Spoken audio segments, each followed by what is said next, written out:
আজি আৰক্ষী দিৱস। আজি আৰক্ষী দিৱস খটখটি আৰক্ষীয়ে পালন কৰিলে আৰক্ষী দিৱস। আৰক্ষী দিৱসৰ দিনা দেখা গ'ল অসম আৰক্ষীৰ মহানুভৱতা। খটখটি আৰক্ষীয়ে খটখটি আৰক্ষী থানাৰ চৌহদৰ পৰা খটখটি ৩ নং CRPF গেটলৈকে খটখটি আৰক্ষীয়ে আৰক্ষী দিৱসত পদযাত্ৰা কৰি ৰেলী প্ৰদৰ্শন কৰে।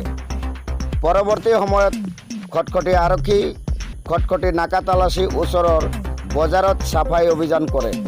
লগতে সংগ দিয়ে খটখটি থানা এলেকাৰ বিভিন্ন প্ৰান্তৰ গাঁওৰক্ষী বাহিনী VDPৰ সদস্যসকলে। আজি আৰক্ষী দিৱসৰ দিনা খটখটি থানা এলেকাৰ বিভিন্ন গাঁওসমূহৰ গাঁওৰক্ষী বাহিনী সদস্যসকলে নিজ নিজ এলেকাসমূহ চাফাই অভিযান কৰে।